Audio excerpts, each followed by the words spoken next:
Bonjour, bienvenue sur Lecture non classée. Ici la SF, c'est du sérieux.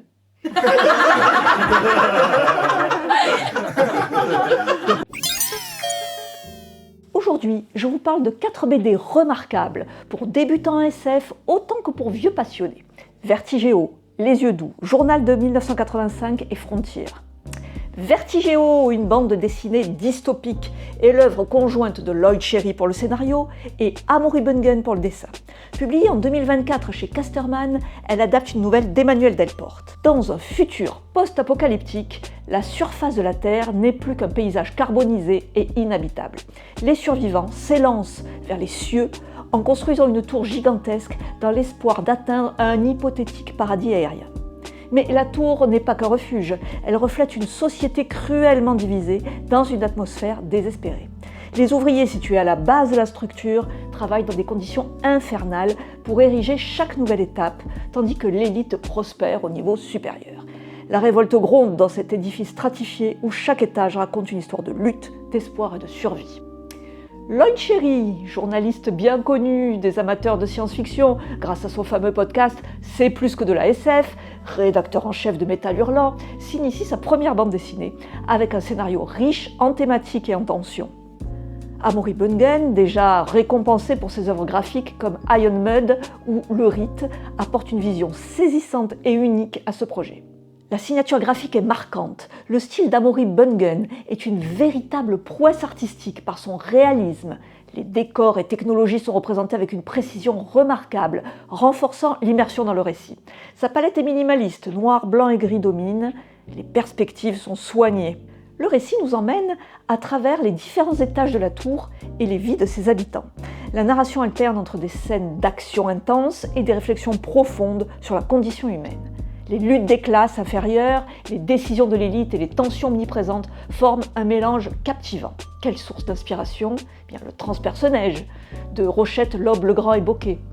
La structure sociale verticale de la tour rappelle en effet celle du train. Les cités obscures de Schuiten et Peters pour l'univers architectural complexe et l'esthétique détaillée. La SF des 70s, 80s en général, John Brunner pour Tous à Zanzibar, J.G. Ballard, Sécheresse. Quant à la couverture, ce visuel d'un homme tombant dans le vide évoque la chute de John D. Fool dans Lincoln, mais aussi celle de Don Draper dans le générique de Mad Men. Et pour ma part, je pense au roman de Grégoire Courtois, Les Agents, présenté sur cette chaîne. Vertigéo ne se limite pas à raconter une histoire. Il nous plonge dans un univers cohérent et oppressant, soutenu par une narration intelligente et une esthétique impressionnante. Les amateurs de science-fiction et de dystopie y trouveront une réflexion puissante sur nos sociétés modernes, tout en étant happés par un récit ambitieux, marquant et engagé. Les Yeux Doux, créé par Éric Corbeyran pour le scénario et Michel Colline pour le dessin, a été publié le 28 août 2024 aux éditions Glénat dans la collection Millefeuille. L'histoire se déroule dans un monde dystopique où la société est contrôlée par de grandes entreprises et un système de surveillance omniprésent appelé les Yeux Doux. Le récit suit plusieurs personnages dont Anatole, un employé modèle d'une société de surveillance, et Arsène, un ouvrier licencié puis devenu invisible. Leur vie bascule lorsqu'ils se retrouvent en marge du système, découvrant une société parallèle de rebelles appelée le Jardin des Bennes. Éric Corbeyran est un scénariste de bande dessinée expérimenté et prolifique. Michel Colline est un dessinateur talentueux, connu notamment pour ses précédents ouvrages comme Aspicman et Tueur de cochons. Si on veut parler du style graphique de Michel Colline, eh bien le dessin a un côté rétro-futuriste qui rappelle le style d'Yves Chaland, avec une vibe bien marquée. Chaland est considéré comme le principal représentant du style Atom, avec un regard ironique sur les années 50, une esthétique rétro-futuriste, un trait limpide et une modernité graphique. Les personnages, ils sont légèrement décalés, avec ce côté petit Mickey, M-I-Q-U-E-T, pas Mickey Mouse, qui leur donne une personnalité attachante. Le tout est très épuré, expressif et dessiné principalement au feutre fin noir, simple mais hyper efficace. Les planches sont un vrai plaisir pour les yeux, pleines de détails, surtout dans les décors urbains et industriels. Colline maîtrise la perspective comme un chef, avec des vues de la ville qui donnent littéralement le vertige. On passe d'un plan large, immersif, à des gros plans hyper expressifs, et ça marche. Niveau couleur, c'est vif et contrasté, avec une grosse préférence pour les tons chauds. Les aplats de couleurs franches rappellent un peu les affiches de propagande, avec un style qui claque. Et pour l'ambiance oppressante, il joue subtilement avec les ombres et les lumières.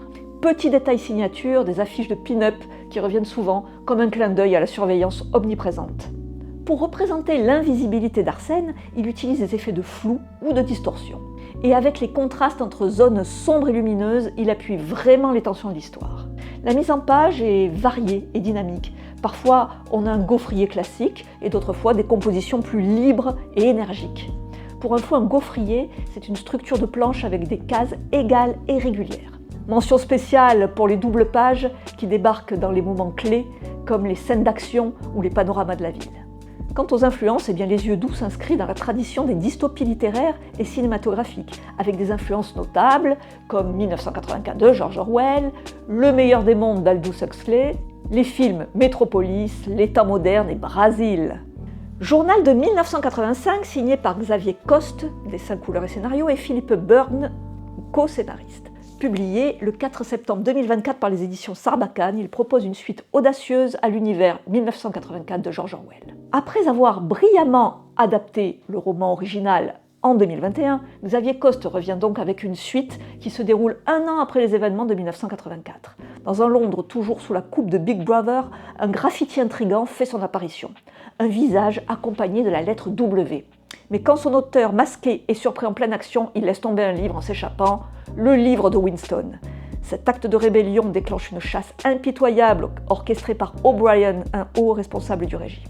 Parallèlement, l'histoire suit Lloyd, un jeune homme engagé dans la résistance clandestine. Gardien de nuit au Palais de la Victoire, le lieu de culte de Big Brother, sa double vie est mise en péril lorsqu'une rencontre inattendue révèle un lien profond avec le passé. Lloyd devra naviguer dans cet univers oppressant où chaque erreur peut être fatale. Xavier Coste, connu pour ses talents de dessinateur et de scénariste, avait déjà impressionné avec son adaptation de 1984. Philippe Byrne rejoint ici l'aventure en tant que co-scénariste. Là où 1984 jouait sur une palette dominée par les trois couleurs primaires jaune, bleu, rouge, Journal de 1985 explore de nouvelles tonalités, l'ocre, le violet, le saumon et surtout un mordoré surprenant qui illumine des pans entiers de l'histoire. Les dessins oscillent entre des teintes sombres et des éclats de couleurs vives, jaune ou rouge, secouant le lecteur et intensifiant l'ambiance pesante. Une neige omniprésente représentée par des taches blanches enveloppe ce monde glaçant dominé par la peur et la violence. Parfois, les planches elles-mêmes semblent déchirées, reflétant l'état d'une société fracturée. Les personnages se déplacent parmi des ruines et des statues brisées, dans un décor qui oscille entre dystopie futuriste et réalisme glaçant. Les sources d'inspiration, il peut y avoir Kallocain de Karin Boye, ce roman dystopique suédois de 1940 qui aborde des thèmes proches de ceux de 1984 et de Journal de 1985, notamment la surveillance et le contrôle totalitaire. La Kallocaïne, un sérum de vérité puissant, joue un rôle central dans l'intrigue. L'art d'Egon Schiele. Xavier Coste cite la spontanéité et l'énergie des traits de Schiele comme une influence sur son propre style graphique. L'architecture brutaliste. Ce style, souvent associé au régime autoritaire, inspire les décors de la BD. Avec son format carré unique 25x25 et une bande-son originale composée par Ilya Osokin, accessible sur le site de l'éditeur, Journal de 1985 immerge ses lecteurs dans une expérience sensorielle complète. Frontier, créé par Guillaume Saint-Gelin, publié en 2023 aux éditions Rue de Sèvres sous le label 619, est une œuvre qui a déjà marqué les esprits par son originalité et son ambition. Guillaume Saint-Gelin est un auteur et dessinateur talentueux, qui s'impose comme l'une des figures de proue d'une nouvelle génération de créateurs réinventant la BD européenne.